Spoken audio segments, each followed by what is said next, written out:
Ladies and gentlemen, welcome to the main event. So you did it. You pushed through all the paperwork, you navigated the bureaucracy, and now you have a GSA multiple award schedule contract. That is a huge accomplishment. But let's be real. The big question now is, how do you actually turn that piece of paper into real, consistent business?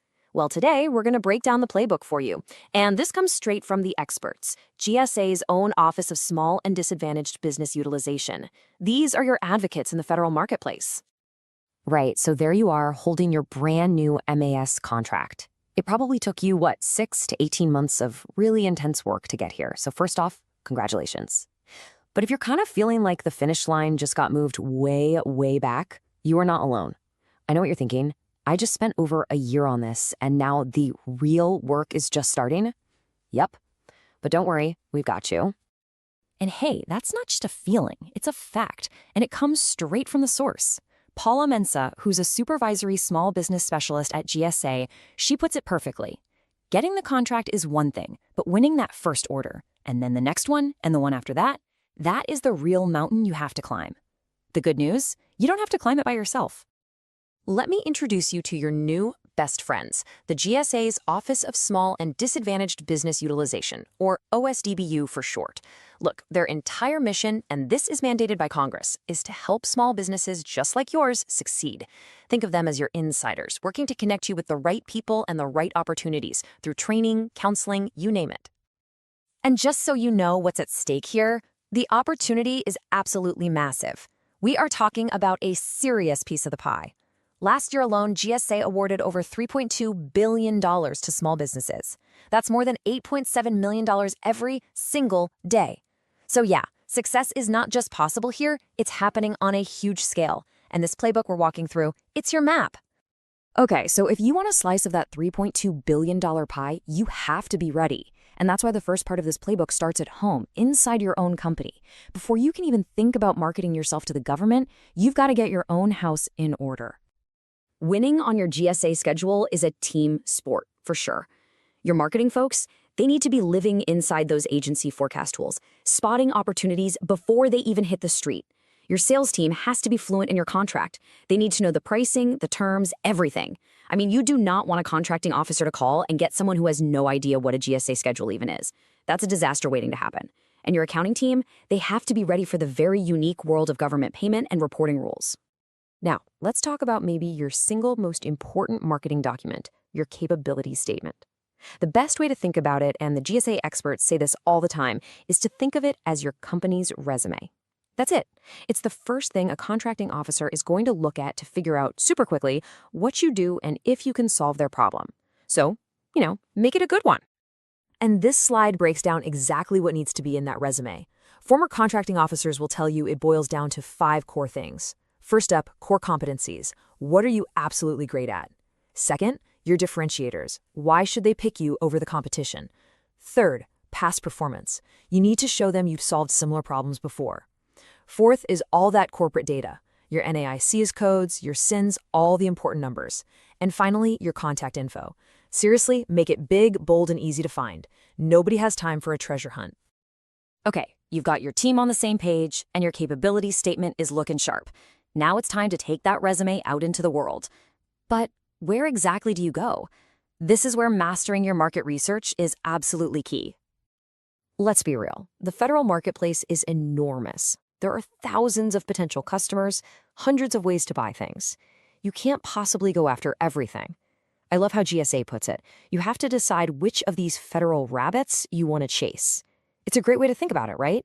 You have to be strategic. And the only way to do that is with data. Market research is not optional. It's essential. And what's really cool is that GSA gives you a whole toolkit to do this research, and it's all free. The eLibrary is where you can scope out your competition. The Schedule Sales Query Plus dashboard is amazing. It shows you what your competitors are actually selling, who they're selling to, and for how much.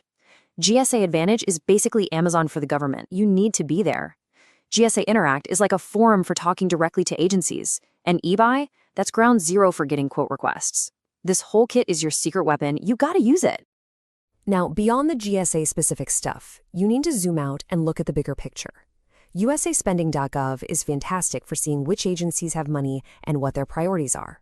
SAM.gov is, of course, the main gateway for all federal opportunities. And here's a pro tip from the OSDBU. Use the Census Bureau Builder. It can help you analyze market trends and even make sure you've got the workforce you need to actually do the job. It's all about thinking a few steps ahead.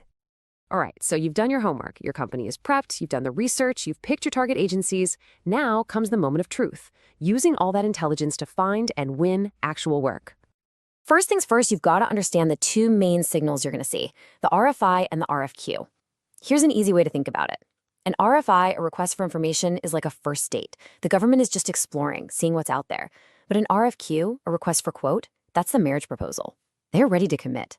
Your RFI response is basically marketing. It helps them shape what they're going to buy. An RFQ is your shot to actually win the business. You have to know the difference.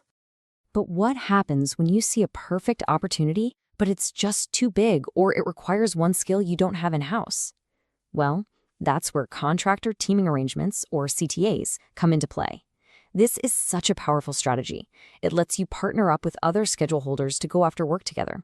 So if you're a cybersecurity company, you could team up with a hardware provider and boom, you can offer the total package.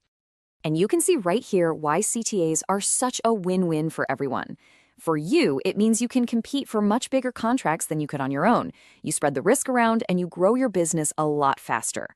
And for the government, they get a complete one-stop shop solution from contractors they already trust. Plus, it's an easy way for them to meet their small business contracting goals. It's a strategy that both sides absolutely love. We've covered a ton of ground here, from getting your company ready to market research to teaming up. But before we finish, I want to leave you with just a few final, super important tips straight from the GSA experts that'll keep you on the right track. First, and I really can't stress this enough, respond to RFIs. I know it can feel like you're just sending your ideas into a black hole, but trust me, you're not. Contracting officers use these responses. If they see that 2 or more capable small businesses respond, they can legally set that entire project aside just for small businesses. Your response literally creates opportunities for you. Second tip, show up. Go to those industry days, whether they're virtual or in person. People in government move around, roles change, priorities shift. You just never know who you're going to meet. That person you have a quick chat with over coffee could be the one signing your next big contract. It's all about building those relationships. And finally, this is the simplest tip, but maybe the most powerful. Check eBay. Check it all the time. Make it part of your daily routine, like checking your email. This is where the opportunities on your schedule live. It's all about consistency. You can't win the opportunities that you never see. So, there you have it. That's the playbook straight from GSA for turning your hard-won contract into a real, thriving federal business. You've got the tools, you've got the strategies, and you've got advocates on your side. The only question left is, which one of those federal rabbits are you going to chase first? A special thank you to MarketUS.com for furnishing us this information. You can reach them at MarketUS.com or call them at 954-636-3232. Before we go, this deep dive was created by the MarketUS.com team.